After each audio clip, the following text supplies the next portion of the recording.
I absolutely think there's only one thing that's more important than having all the experience, all the expertise, all the education, the money, the time, the commitment to whatever you want to achieve. And this is energy. And yet I see so many high performing and highly driven professionals and entrepreneurs who literally walk around like a zombie. There's nothing in them left. They want to start something new. They want to elevate their career. And yet there is literally not a little bit of life in them. And the question is, how do we overcome that? And now heading into the very busy and the silly season of the year with Christmas parties being around the corner and more festivities that add even more commitments to our already full schedules, it's time to talk about a topic that we actually have never discussed on the show. And this is all about how you can not only maintain your energy, but even double it so you can perform at a higher level. And I'm super excited to be joined by somebody who's specialized in holistic energy management. We are joined by Tanessa Shears. Tanessa, thank you so much for being here. Hey, I'm excited to be here. This is going to be a great conversation.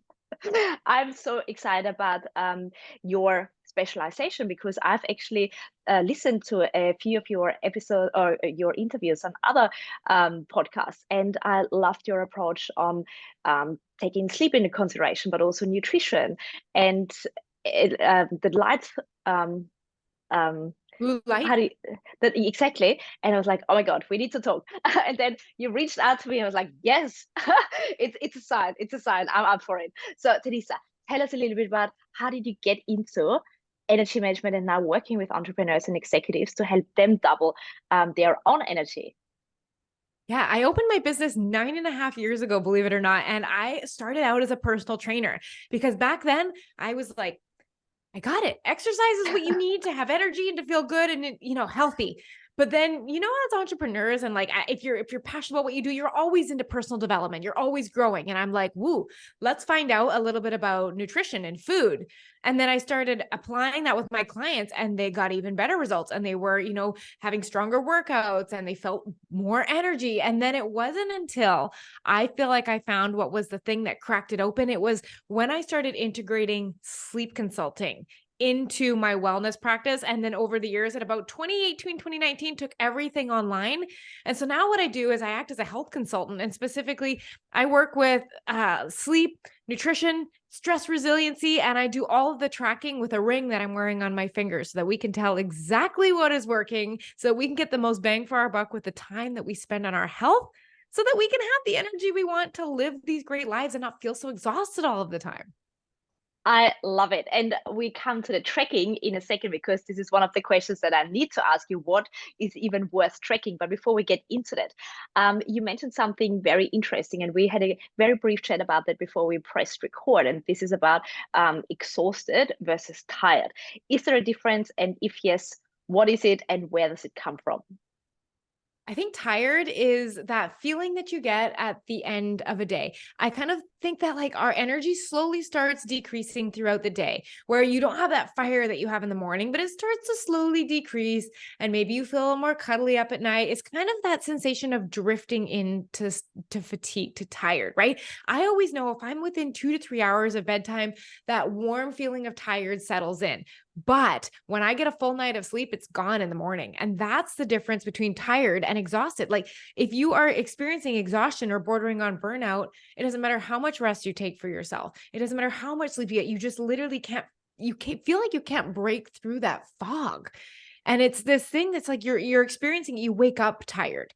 That is an experience that is beyond what we would normally consider tired. And it's probably teetering more into, your hormones are involved. Maybe your stress hormones are a little high. And that's when we start looking at that exhaustion.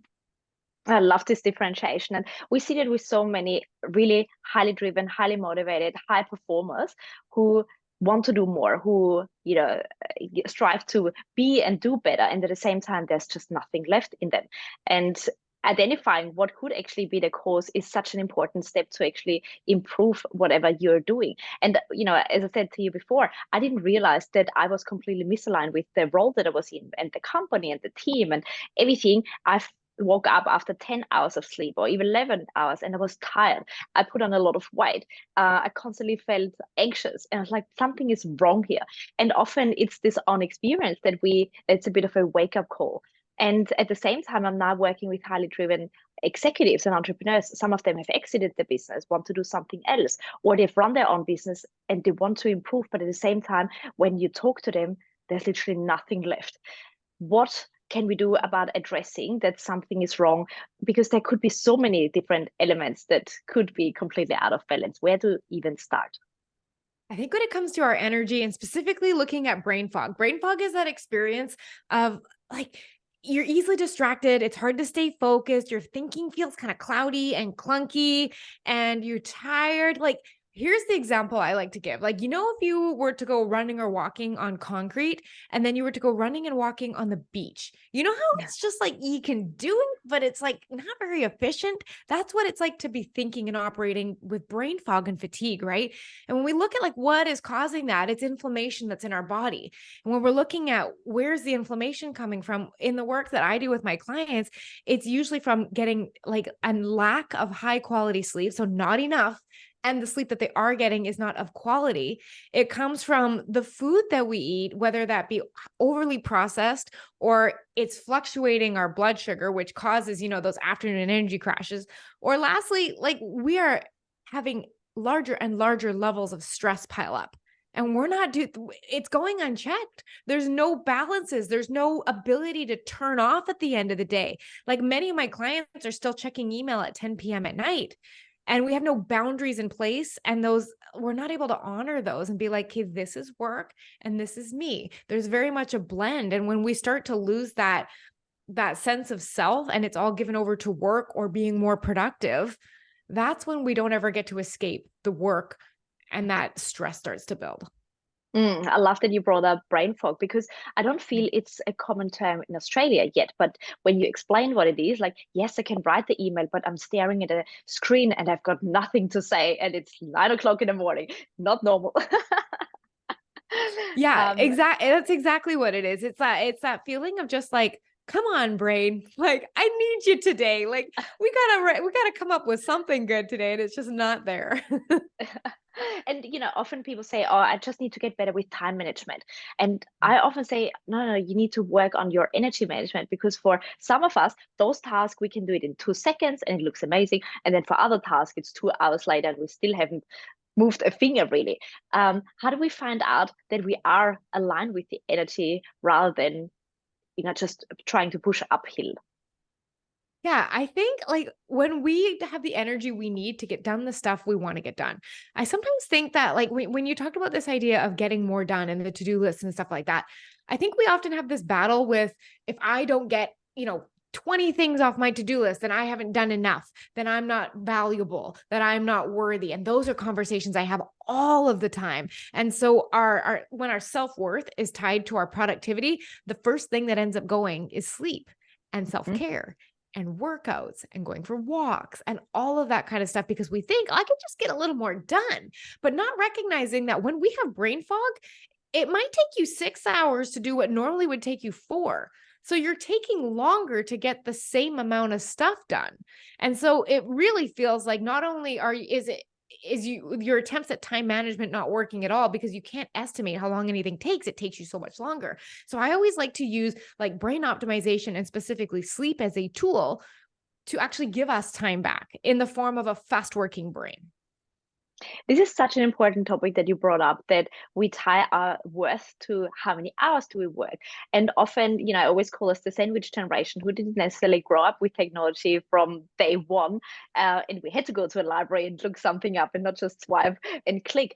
And that also means that our work life is changing. And yet we're still associating ourselves with the 9 to 5 or, the 8 to 6 or whatever else you think is quote unquote normal. But at the same time, if you can get something done using technology, using AI and so forth in an hour, it doesn't make us any less valuable. So I'm sure you've got a lot of conversation also with the value alignment for yourself and then connecting it to your day-to-day rhythm. Yeah. Well, and I think it's just really answering the question. This is a question I love to answer my clients when they're like, I'm not getting enough done every day. And I'm like, what would be enough done every day? And they don't answer that. They don't show up to the day knowing what enough would be. And so they can't even tell if they're running behind or they're ahead or, you know what I mean? If they're slowing down or speeding up. So one of the things I encourage my clients to ask is like, well, how much time do you have available in the day? And then do the tasks that you want to get done actually fit in? Because so many of them are like working off of a massive to-do list. And so of course you never feel like you got enough done. You're never going to hit the end of it. So it's about managing your energy comes down to knowing exactly what you want to get accomplished that day and accomplishing it. Instead of like allowing that to creep into your subconscious and be like, oh, I didn't get those extra things done today, so I got to work at 11 o'clock at night just to get them done. And then that's when we start to really negate our health for the expense of productivity. Such a good question. So easy, and yet it's so hard to define because what is enough? Who knows? And it's a hard question to answer. But I think that's just it, is like that it's hard to answer. And so that's why we don't. Mm-hmm. But one of the things that I Absolutely. love doing is every week at the beginning of the week, I decide how much enough is for each day of the week. Like I know exactly what I'm doing every day, and that is enough. And if I get it done Love it. early because I'm feeling really spunky and sharp, great. I'll put in a couple extra things. But I also know that like one of the things in order to help my energy management is I put something called a sliding block into at least 2 or 3 days a week. And these are blocks of time that are left intentionally empty. Because something always goes off. You get an email that you have to respond to. A project gets dropped on your lap. Your kids are sick and you have to leave half a day early. So I like to intentionally leave blocks of time empty in my day in case something goes like that, so that my brain doesn't have to work overtime thinking how it's going to stuff all of these extra tasks in. Because my clients always say to me, they're like, but what happens if I don't use the sliding block? Well, great. You now have a couple extra hours to work on tomorrow's stuff, or to go for a workout, or to just, take a lunch, all of these things that we stop doing. So I like to intentionally put empty time into my work calendar, and it always gets filled. Something always happens. I just want to say, let's the day happen when nothing drops on your lap that you didn't plan for it. Like, not a thing, I think. Right. And allowing for time for that really allows us to make that energetic space, so it doesn't feel so like you're rushing all of the time. I feel like my day 100%. flows. There's time to get stuff done.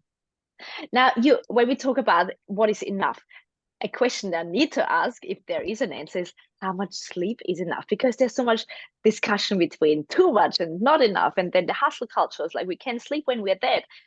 What is a good amount of sleep? And how do we know that we actually have a good quality sleep too?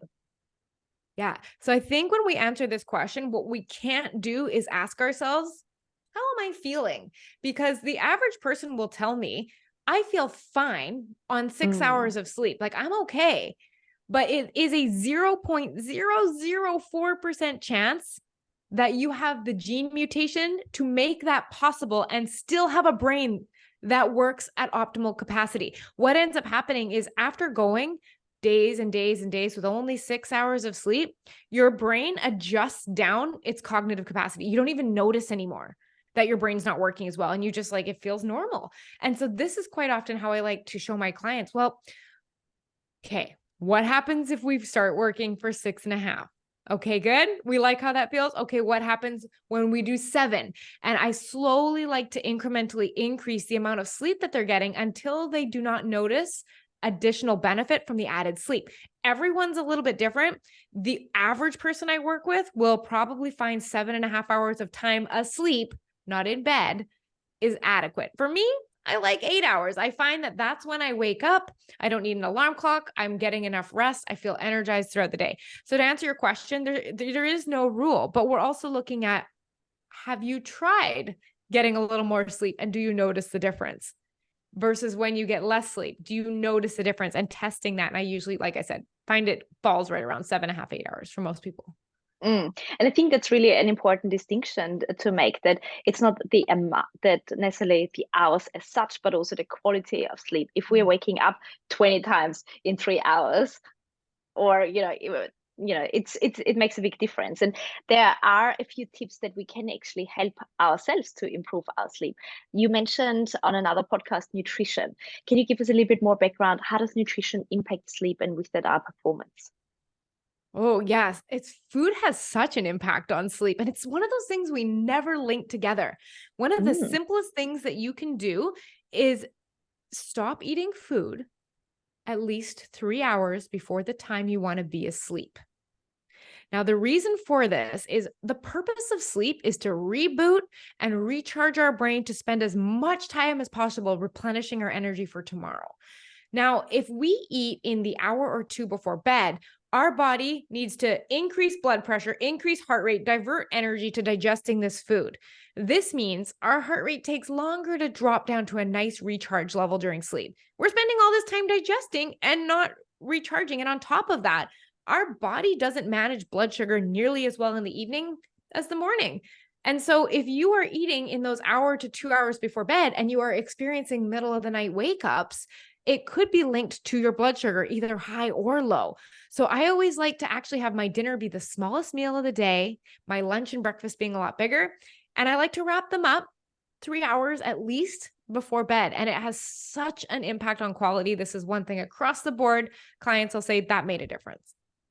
It 100% makes a difference. And I'm so glad you actually put a description on it, because I've been, since I remember, like early on, I've always been a fan of eating early and not having a full stomach and going to sleep. And everyone now, when I'm a grown up and I want to have my dinner reservation at 6 o'clock, everyone says, "Oh my God, you're such a nana." I was like, I'm in bed by 9, people. Like, I don't need to eat at 8 or 9 or even later. This is not, I hate it. I absolutely hate it. And now I've got an explanation. So thank you so much for clarifying and shedding some light on that. Yeah, of course, um, of course. It's little things that work, right? Little things, it makes all the difference though. Now let's talk about our rhythm, like not eating too late. What about exercise? Is there a bit of a rule of thumb when it's better to exercise in the morning and at night, strength or weight or cardio, or doesn't really matter as long as we move?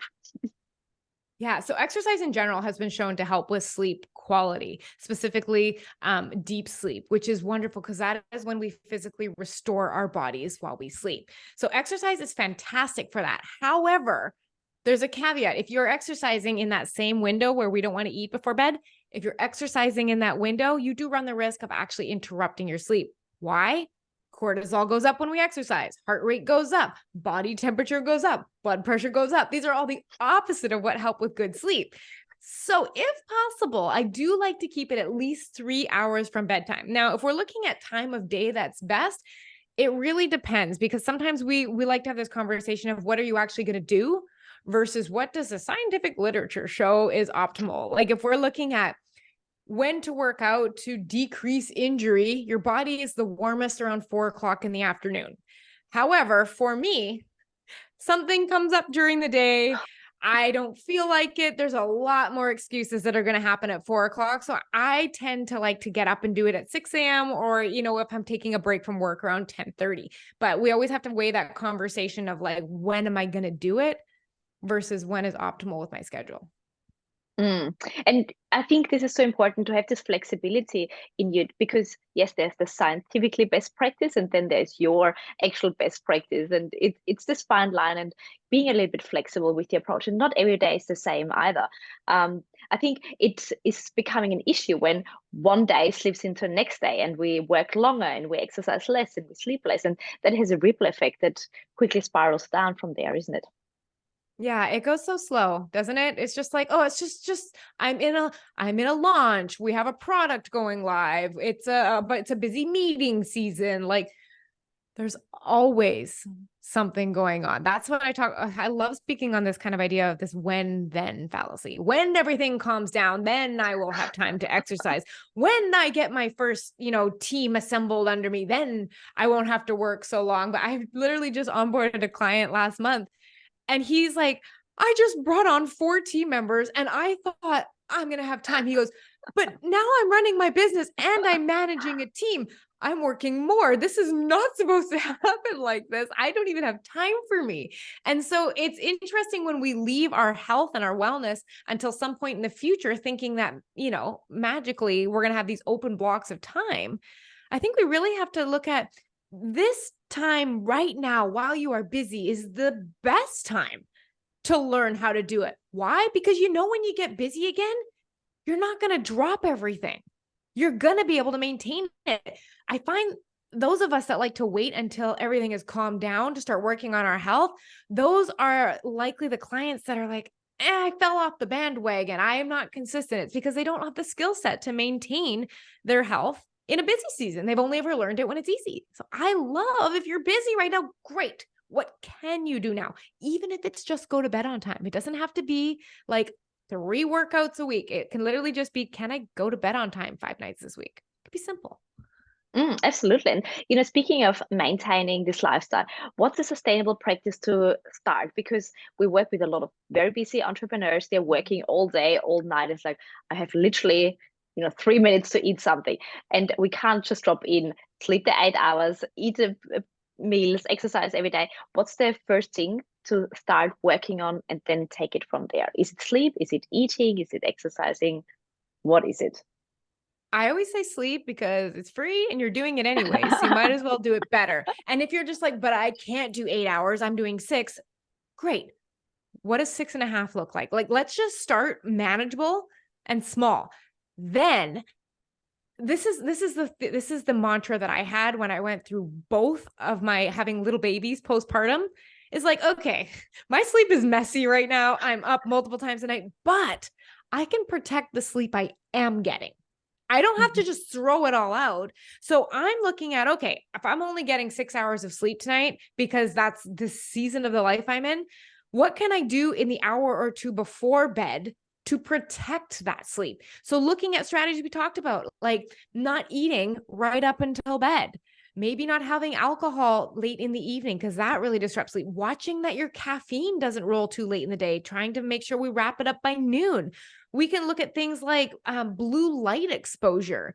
Like staring into your screens will have quite the ripple effect. So can you carve out a small window of time before sleep, maybe when you're brushing your teeth or putting your PJs on, that you have some screen-free time to allow your brain to recharge? I always like to include a little bit of time, what I call solitude. It's the absence of input from everyone else's brains, from social media, from podcasts, from YouTube, from Netflix. Do we get any time to quiet our brain? And so there's lots of stuff, but I think those are some really big ones that we can include that will help protect the sleep we are getting. And anyone who has not listened to that, rewind if that's a thing, and listen to that again, because you always focus on what's a solution rather than, but I can't do this and I can't do that and this is too hard and this is blah blah. Because it's so easy to come up with an excuse rather than finding a way how to actually make it work. And this is where true coaching comes in. So I'm glad you actually live by example and just rappel on what did you do when you were in this really busy, not busy, but very restrictive season? Because with babies, you can't just say, oh, I'll block the calendar for today and I'm going to have a spa day. And this is the same with entrepreneurs and executives, I guess. Yeah, absolutely. And it's kind of interesting. I was given some really good coaching last December, which has made its way into much of the work that I teach. And the coaching I was given was, okay, how long have you been in a growth season? Or if you're in a C-suite level, like how long have you been in a climbing or like a productive stage? And I said to my coach, I was like, actually 9.5 years, I have been in a growth phase. And he goes, right now you are in a season of mission and work, but do you ever get to do a season of you where it's not about growth? Because if you don't have defined seasons of, relaxation and seasons of growth, then you are growing just to grow. And you end up with a life that is built around this sole purpose of growing. And he said, what are you growing for? I was like, well, because I want to travel and He's like, yeah, but you've been spending the last 10 years going towards that goal. Why don't you get a season of that and actually, enjoy the life you're living?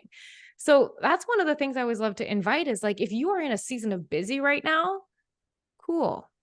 But when is the next season of growth that you're not in a season of growth? When does that next season of relaxation come in? Do you actually have that as an intentional thing in your future? Or does it always just look like this grind hustle infinitely until retirement? Is that a life you want to live? Is the whole purpose to grind until you're 65?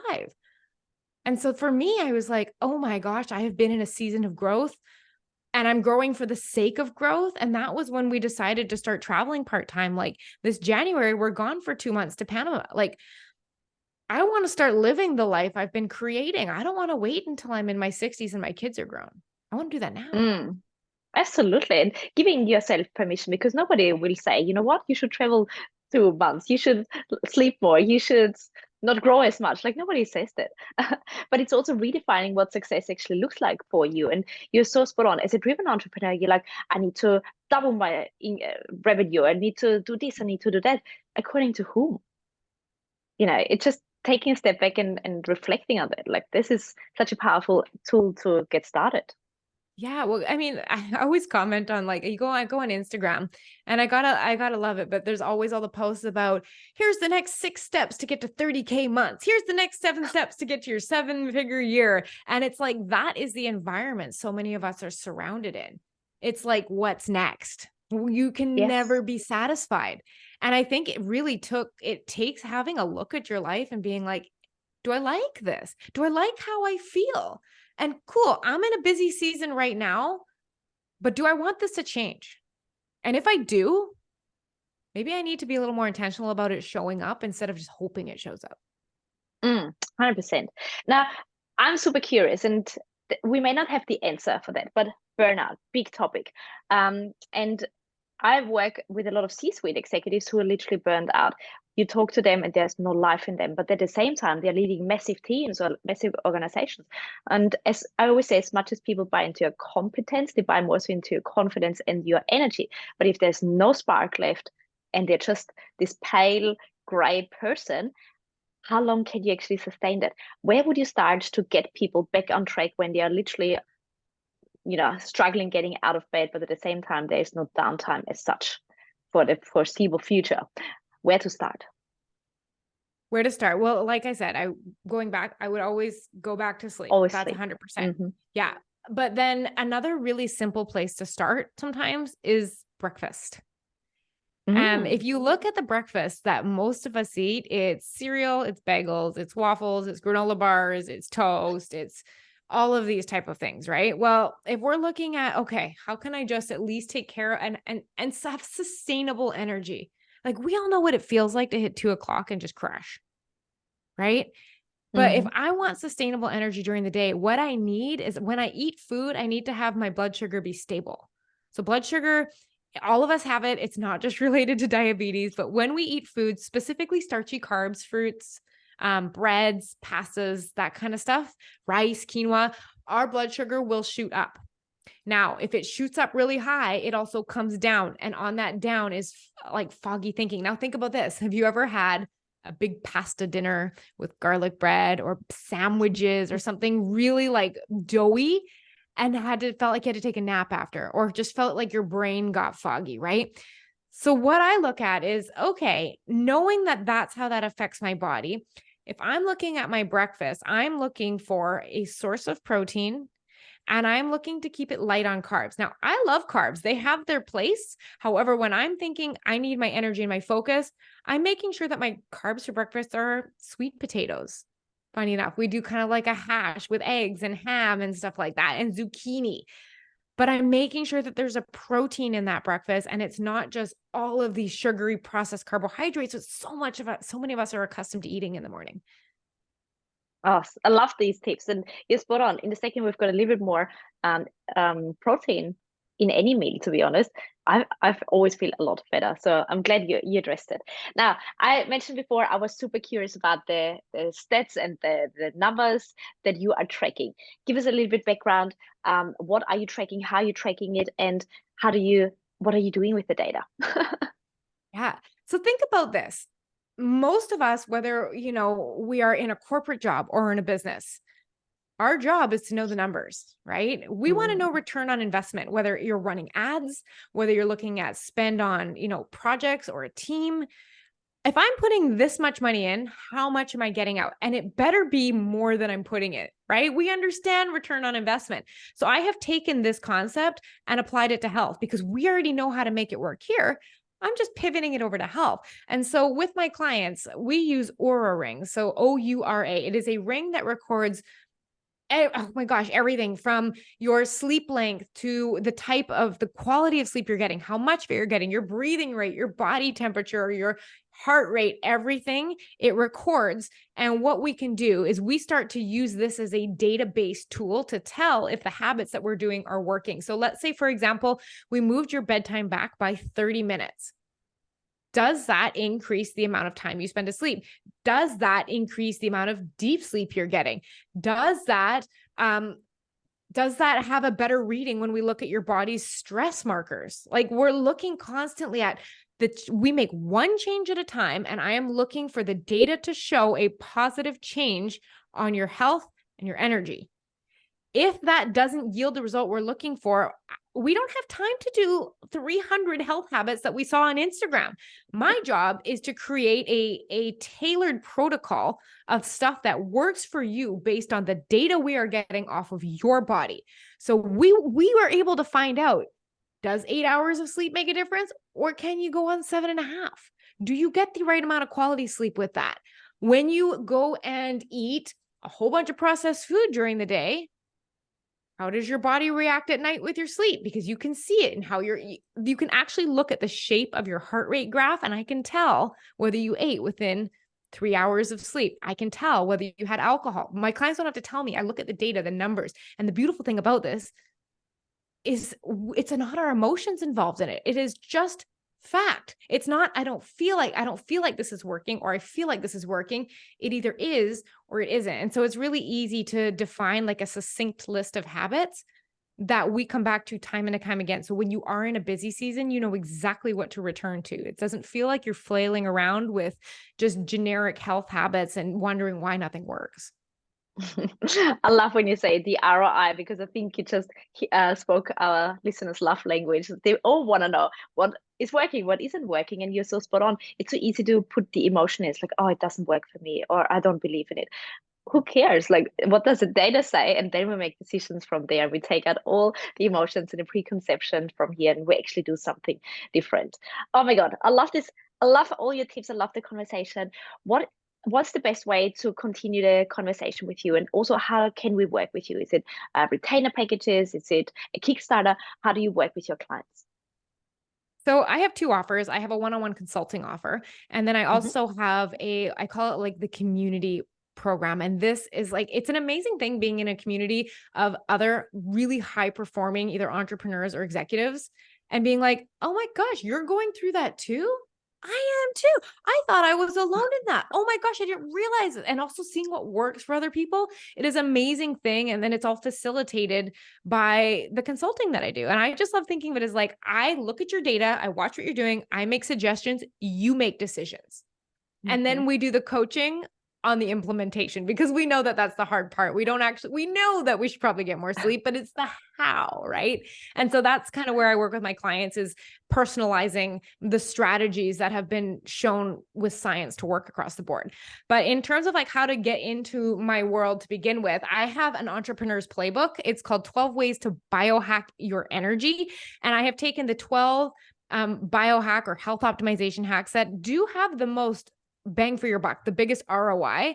And I put them all together. And in there, you'll not only get those 12 hacks, why and how they work, but they're all linked to podcast episodes on my show, Becoming Limitless, that really deep dive on each topic if you really want to understand the why of the application and how it affects your profession or your business. And that's on my website at TanessaShears.com. There's a little free training link at the top. You can just grab it there. Honestly, incredible. I love all your insights and tips and your specialization. I think it's more required and relevant than ever before, because we've got more complexity that we're facing, more uncertainty, more change, and we need to find our constant. And this is, in the end, is our energy level and how we show up to this world. So again, Tanessa, thank you so much for being here, and I'll put all the links in the show notes. Everyone needs to download that. Everyone needs to get onto the bandwagon. So I really appreciate you being on the show. Thank you so much for having me.